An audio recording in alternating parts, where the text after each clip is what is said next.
Hello and welcome to episode 3 of the Falling Knife Project, where we're trying to turn $25,000 into $750,000 in 24 months by trading options. Today we're going to talk about scaling up, blowing up, and finally our first results. So let's get to it.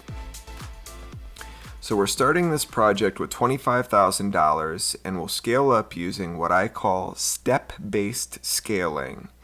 That means adding new $25,000 trading blocks at fixed profit milestones.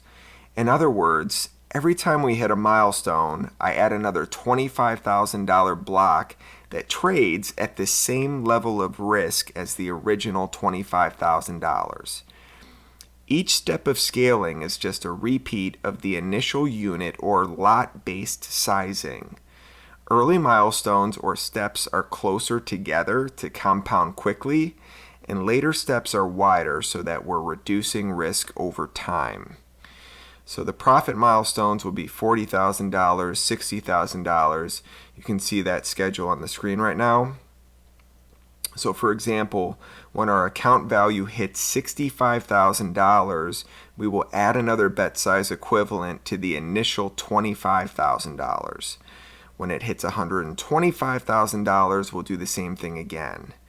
So by doing this, by the end of the 24 months, assuming we don't blow up, the leverage and risk will be 1/3 of what it was when we started the project.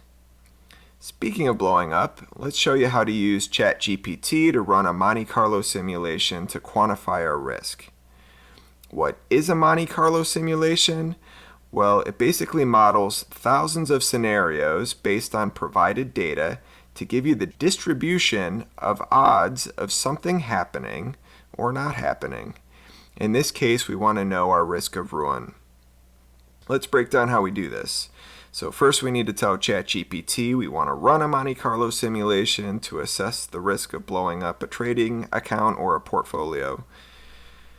We'll need to tell it our scaling methodology, which we just went over, the length of the project, the starting account balance, the number of simulations to run. I like to do 50,000, but you could change it to whatever you want. And attach a CSV file with the daily backtest results with the date in column A and the daily P&L in column B as displayed on the screen. I'll go over in probably episode 5, the backtesting software I use and how to export that daily P&L out of it. You can see the output from ChatGPT. Month 1 has zero risk of blowing up, primarily because the bet size for each trade is relatively small. I don't think it'd even be possible to blow up in month 1.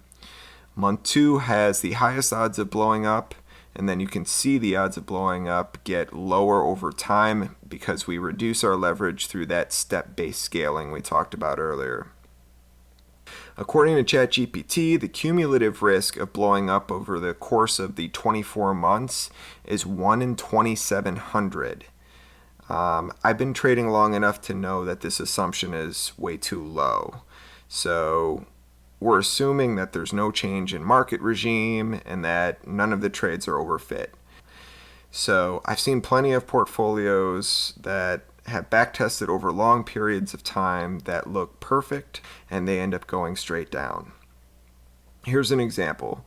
If I ran this backtest up to August 2024, I would have thought this was golden. But had I started trading this ensemble in August of 2024, I would have immediately blown up, and then it looks like this portfolio traded sideways for the next year.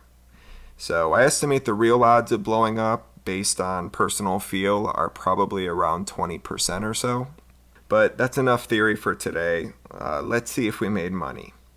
So we have been live for about the last 2 weeks. Do you remember how we talked about sequence risk in the last episode? Well, I definitely nailed the risk part because we're down $2,800 in our first 2 weeks. And get this, had I started trading 1 week earlier, we'd be up $3,200.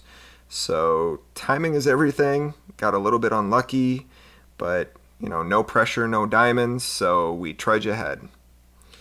In episode 4, we'll be diving back into each of the trades, breaking each one of them down, and we'll see if we can turn this ship around. So hit the like and subscribe button, and we'll see you next time.